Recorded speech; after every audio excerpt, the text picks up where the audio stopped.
भगवान भूत भावन भूतेश्वर भगवान शिव ओघड़ी दातार दयालु मेरा शंकर ने आज्ञा करी भगवान ब्रह्मदेव को कि ब्रह्मा जी मेरे स्वरूप का जो दर्शन कर रहे हो आधा पुरुष आधा नारी में बना हूं और मेरे स्वरूप का दर्शन कर कर आप एक कर्म करिए कि आप इस सृष्टि का निर्माण करो। और भगवान ब्रह्मा ने सृष्टि का निर्माण करने के लिए भगवान शंकर के अर्धनागेश्वर स्वरूप का दर्शन किया।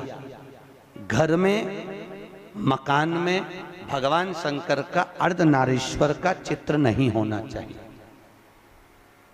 कहां पर?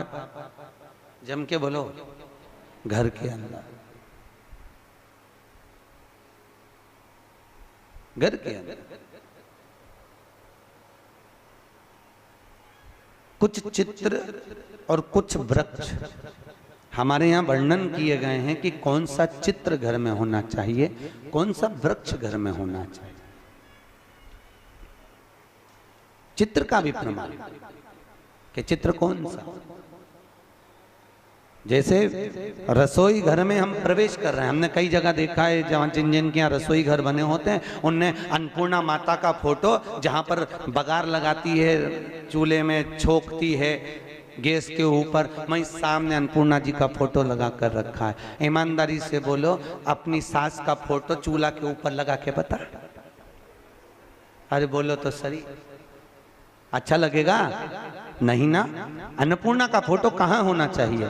शास्त्र कहता है अन्नपूर्णा मैया का जो चित्र है, अन्नपूर्णा मैया का जो चित्र है, अन्नपूर्णा मैया का जो फोटो है, वो जहां से अपन रसोई घर में प्रवेश करते हैं, प्रवेश करते समय अन्नपूर्णा माँ का चित्र उस सम्मुख में होना चाहिए। प्रवेश करते समय हम अन्नपूर्णा का दर्शन करके अंदर प्रवेश करें, ना कि चूल्हा जल रहा है उसके ऊपर। अन्नपूर्णा मैया का प्रवेश द्वार पर क्यों? अंदर जो भी जा रहा है, अंदर जो भोजन बनाने जा रहा है वो अन्नपूर्णा के तुल्य है, अन्नपूर्णा। पर आज के जमाने में महाराज जी रसोई घर तो हॉल के पास में बना देते हैं, सामने टीवी चलती रहती है और बहुएं भोजन बनाती रहती है। दिन भर वो नाटक में कहीं की ना कहीं की रोटी मिलती है, तो वो जो भोजन बनाए वो भी भोजन में टीवी देख देख के बनाए तो नाटक का सारा असर रोटी में आ जाए, तो जो खाए वो घर में 24 घंटा रोता ही नहीं ले, 24 घंटा रोता नहीं। भोजन, भजन, धन और नारी, ये चार पर्दे में अच्छे लगते हैं। क्या क्या? जम के बोलो। भोजन, भजन, धन और नारी, ये चार पर्दे में अच्छे लगते हैं। भोजन करो तो पर्दे में बैठ कर करो, भोजन बनाओ तो पर्दे में बनाओ, और धन भी रखना है तो पर्दे में रखिए, तिजोरी में रखिए। और भजन करना है तो गौमुखी माला भी अपने गौमुखी के अंतर्गत होना चाहिए, भजन भी पर्दे में हो और नारी भी।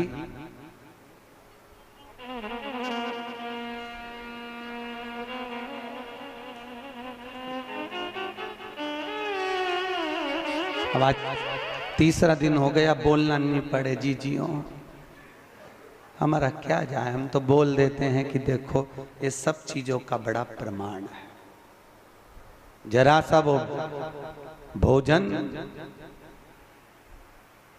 जरा सा भोजन, वो दुर्योधन ने कहा शकुनी मामा से, मामा मेरे इतने भाई मर रहे हैं और 5 पांडव नहीं मर रहे, अगर इनको मारना चाहे तो भीष्म पितामह 2 क्षण में मार दे। आखिर ये भीष्म पितामह को क्रोध क्यों नहीं आ रहा, इनको गुस्सा क्यों नहीं आ रहा? तो कहा इनको गुस्सा ना आने का कारण केवल इतना है क्योंकि भीष्म पितामह जब भोजन करने जाते हैं तो भोजन जो भीष्म पितामह करते हैं वो पर्दे में करते हैं। अगर भीष्म पितामह के भोजन पर चंडाल की दृष्टि पड़ जाए तो भीष्म पितामह को क्रोध आ जाए। तो मामा ये बताओ कि उस भीष्म पितामह के भोजन पर चंडाल की दृष्टि पड़ना है तो भीष्म पितामह तो एकांत में भोजन करते हैं, पर्दे में भोजन करते हैं, फिर मैं चंडाल कैसे भेजूं? इतने में शकुनी मामा ने कहा भांजे तू चंडाल से कम है क्या, तेरी दृष्टि दे दे। तो तेरी दृष्टि दे। और जैसे दुर्योधन ने कहा मामा तुम मुझे चंडाल कह रहे हो, नहीं कह नहीं रहा, मैं तो प्रैक्टिकल करने की बात कर रहा हूँ, प्रैक्टिकल करके देख ले। और जैसे ही दुर्योधन ने भीष्म पितामह के भोजन पर अपनी दृष्टि दी और आज भीष्म पितामह ने संकल्प ले लिया कि कल का सूर्यास्त होते हुए अर्जुन नहीं देख पाएगा, मात्र भोजन करा और बुद्धि बिगड़ गई। ये भोजन का असर है।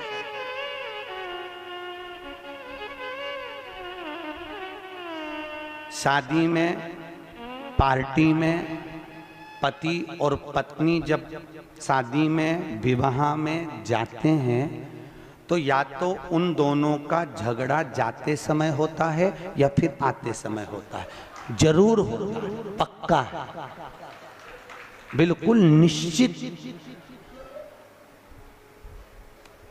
अगर अभी जाते समय अच्छे से जा रहे हैं दोनों स्माइल देते हुए, तो जब गाड़ी पे आएंगे तो वो आगे चलाता रहेगा और ये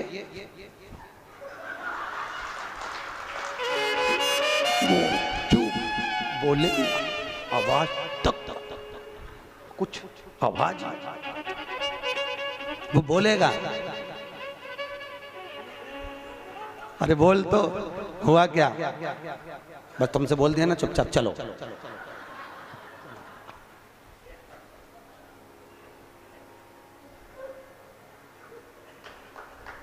चलो चुपचाप। क्यों? अब कोई समझ तो पाया नहीं, कथा में समझ जा। भोजन का असर है। जैसा खाया अन्न वैसा हो गया मन। हमारे अग्रवाल जी द्वारा रोज कथा के बाद में प्रतिदिन शाम को भंडारा प्रसादी रखी जाती है। क्यों? क्योंकि जो भोजन बन रहा है उसमें यहाँ की कथा का पूरा प्रेशर पड़ रहा है और वो अन्न शुद्ध होता जाता है। तो जितना खाकर जाएंगे, घर जाकर भी रात में भी सपने में शंकर जी नजर आएंगे, सपने में भी भोलेनाथ दिखेगा। और शादी पार्टी में से भोजन कर कर आओगे, अब रहने दो, कथा पे चले, तो सपने में भी कुछ नहीं दिखना। भोजन का जैसा खाया अन्न वैसा हो गया मन। भोजन का बड़ा असर पड़ता। जैसा पिया पानी वैसी हो गई पानी, और जैसा पिया दूध वैसा बन गया बुद्ध। बुद्धि गाय से बनती है? दूध से। गौ माता का दूध पियोगे तो गाय जैसे निर्मल हो जाओगे, थैली का पियोगे तो थैली, डब्बा पियोगे तो डब्बा। तुम जैसा दुग्ध का पान कर रहे हो वैसी अपनी प्रवृत्ति बन रही है। भीष्म गीता के अंतर्गत भीष्म पितामह ने बाणों की सैया पर पड़े रहकर अर्जुन को ज्ञान उपदेश दिया। अर्जुन, 4 तरह का भोजन बेकार होता है। अर्जुन ने पूछा महाराज कौन कौन सा पितामह? पितामह ने कहा 4 तरह का भोजन बेकार है। पहला, अर्जुन, जिस भोजन की थाली को कोई लांग कर चले जाए वो नाली में पड़े हुए कीचड़ के बराबर है। दूसरे नंबर का भोजन, जिस भोजन की थाली में ठोकर लग गई वो कीचड़ के बराबर है। और तीसरे नंबर का भोजन, जिस भोजन की थाली में केश पड़ा हो, बाल पड़ा हो, वह दरिद्रता प्रदान करने वाला होता है। और चौथे नंबर का भोजन, अर्जुन सुन, पति और पत्नी अगर एक ही थाली में साथ बैठकर भोजन कर रहे हो तो वो मदिरा के बराबर होता है, मदिरा के तुल्य है। और अर्जुन, पति के जीवने के बाद अगर पत्नी उसी थाली में भोजन करती है तो वो चारों तीर्थों के मंदिर के प्रसाद से बड़ा महाप्रसाद बन जाता है। उस प्रसाद को वो ग्रहण करता। अब तुम्हें सास कितना समझाती है, बेटा साथ में बैठ के मत खाओ, पर तुम्हें बुरा लगता है। तुम्हें लगता है बताओ ये तो हमारा भला ही नहीं चाहती है, हमारा बुरा चाहता है। भैया वो क्यों कह रही है, उसको मालूम है कि ये भोजन श्रेष्ठ नहीं होगा। हाँ, अगर दोनों को साथ बैठ के खाना है तो 2 थाली लगाओ, एक साथ बैठो, एक साथ खाओ, मना नहीं है। पर भोजन की एक थाली में दोनों को भोजन नहीं करना चाहिए।